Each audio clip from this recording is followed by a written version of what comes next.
कहते हैं कि लाइफ में कभी कभार ऐसा होता है जिसका प्रमाण केवल वो दे सकता है जिसके साथ वो बीता हो, और फिर कुछ रहस्य तो लोगों के साथ ही दफन हो जाते हैं। आज की ये सत्य घटना भी कुछ इसी पे आधारित है। आज की सत्य घटना जिसने हमें सुनाई वो ये कह के बड़े हैरान थे और दुखी भी कि पता नहीं मेरे साथ ही ऐसा क्यों बीता, जबकि मैंने तो किसी का कभी बुरा किया ही नहीं। और इसका जवाब ना हमारे पास था और ना उनके पास। आज की ये सत्य घटना है नासिक के रहने वाले संतराम जी की। वैसे तो वो मिर्ज़ापुर के रहने वाले हैं, लेकिन नासिक में जॉब करते हैं। वो बताते हैं कि उनकी के जहाँ पे वो काम करते हैं उन्हीं के सहभागियों में कोई थे जो लड्डू गोपाल की पूजा किया करते थे। वो हर समय लड्डू गोपाल का जाप करते, उनके बारे में बातें करते। तो उन्हें बड़ी जिज्ञासा हुई जानने की ये लड्डू गोपाल कौन है, और उन्होंने एक बार समय रहते तसल्ली से पूछा ये लड्डू गोपाल कौन है। जिस तरह से सामने वाले ने बखान किया उनसे रहा नहीं गया। वो जब अपने घर आए मिर्ज़ापुर तो उन्होंने अपनी वाइफ से कहा कि मेरा भी मन है कि मैं लड्डू गोपाल रखूं। उनकी वाइफ पूजा पाठ काफ़ी किया करती थी, बट उन्होंने कहा नहीं, अगर मैं कभी बाहर हुई, अशुद्ध हुई तो कौन भगवान की पूजा करेगा, ये सब हम नहीं कर सकते।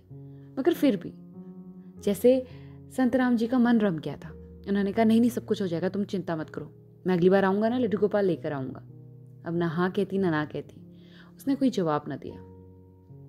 अब जब वो अगली बार 6 महीने बाद आए तो लड्डू गोपाल को लेकर आए। उन्होंने कहा कि लड्डू गोपाल की मैं प्राण प्रतिष्ठा उसी समय करवाना चाहता था, लेकिन 10 दिन की छुट्टी लेके आया था और मेरी पत्नी उस समय अशुद्ध थी। उन्होंने कहा कि अभी मैं नहीं हाथ लगा सकती हूँ, अब लड्डू गोपाल को अलमारी में रख दीजिए। और मैंने वही अलमारी में एक कोने पे लड्डू गोपाल रख दिए।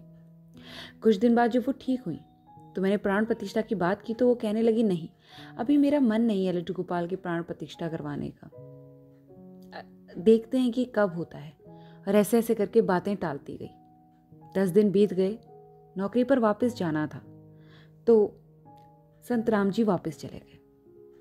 जब 6 महीने बाद लौटे तो उन्हें लगा कि अब तो पीछे से उसने पंडित बुलवाकर प्राण प्रतिष्ठा कर ली होगी, लेकिन ऐसा कुछ भी ना हुआ था। लड्डू गोपाल उसी अलमारी के कोने में रखे हुए थे। उसे देखकर संतराम जी को बहुत गुस्सा आया और उन्होंने कहा क्या है ये, तुमने तो मेरी भक्ति का मजाक ही बना दिया। तो वो थोड़ा घबराई और उन्होंने कहा कि मैं नहीं कर सकती हूँ पूजा, मेरे अंदर से नहीं भावना जग रही है।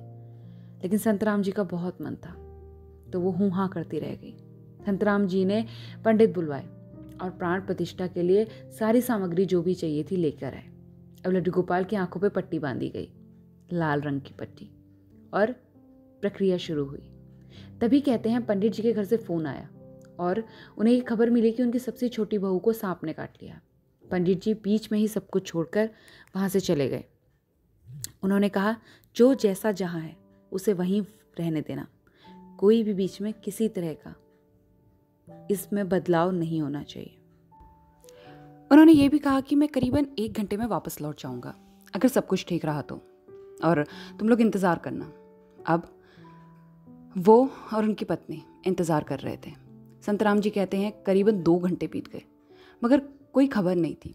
तो संतराम जी की पत्नी ने कहा कि आप जाकर पंडित जी के घर खबर क्यों नहीं ले आते हैं, क्या पता कुछ अनहोनी हुई हो।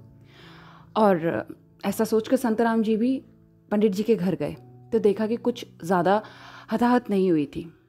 वो पंडित जी को अपने साथ लेके आ रहे थे।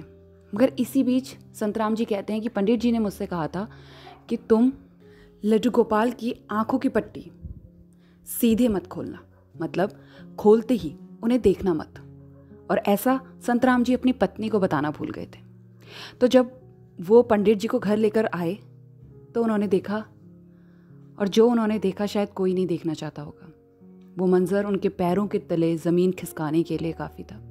उन्होंने देखा कि उनकी पत्नी की अवस्था ठीक नहीं है, वो मूर्छित है कि मृत। ये तो वो उनके पास जाके ही पता लगा। उन्हें पता चला कि उनकी पत्नी अब इस दुनिया में नहीं।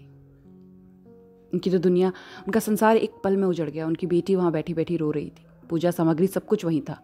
लेकिन एक विचित्र कर देने वाली बात ये थी कि लड्डू गोपाल की आंखों की पट्टी खुली हुई थी जो वो बांध के गए थे। उन्होंने पंडित जी से पूछा ऐसा क्यों हुआ भगवान, ऐसा मेरे साथ ही क्यों हुआ। तो पंडित जी ने कुछ हालात बताए। उन्होंने कहा हो सकता है कि पट्टी उन्होंने सीधा खोल दी हो, क्या आपने सूचित नहीं किया था? संतराम जी ने कहा आनन फानन में मुझे ये बात उसको बतानी रह गई। ऐसा अक्सर हर मंदिर में देखा जाता है कि जब भगवान की प्राण प्रतिष्ठा हो रही होती है तो भगवान के आगे शीशा रखा जाता है और फिर भगवान की आंखों की पट्टी खोली जाती है, क्योंकि माना जाता है कि अगर हम किसी में प्राण डाल रहे हैं तो उसमें प्राण आ जाते हैं और भगवान का तप और तेज अपने आप में ही विख्यात होता है। शायद ऐसी कुछ हुआ होगा या फिर न जाने क्या। मैंने स्टार्टिंग में ही कहा था कि कुछ रहस्य लोगों के साथ ही दफन हो जाते हैं। जो कुछ भी हुआ, मैं कहते लड्डू गोपाल का आना शुभ था अशुभ, मैं आज तक समझ नहीं पाया। कई लोगों ने कई तरह की बातें करी, लेकिन फिर भी क्या, मेरा मन तो लड्डू गोपाल में रमा था। आज न मेरी बीवी है और भगवान भी वैसे ही हैं, घर तो आए हैं मगर अब उनमें प्राण हैं या जो उनकी पूजा करता है उसमें प्राण नहीं। इन सवालों का जवाब मैं आज तक खोज रहा हूँ। भगवान किसी का बुरा क्यों करेंगे? लेकिन यहाँ कुछ शुभ भी नहीं हुआ। कुछ सत्य घटनाएं अपने आप में कई सवाल छोड़ के चली जाती हैं और ये सुनते सुनते मैं भी सोचने लगी। लेकिन कहते हैं कि क्या पता इसमें भी कुछ अच्छा हो। आज की ये सत्य घटना जो काफ़ी भावुक थी, यहीं तक। आशा करती हूँ आपको समझ में आई होगी। अच्छी तो क्या ही किसी को लगेगी। और अगर कनेक्ट हो पाए तो लाइक, सब्सक्राइब, और जल्द लौटूंगी अच्छी सी सत्य घटना के साथ। तब तक अपना अपने परिवार का ख्याल रखिए। लड्डू गोपाल की भक्ति में रमे रहिए और कमेंट में लिखना ना भूलिएगा। जय श्री कृष्णा, राधे राधे।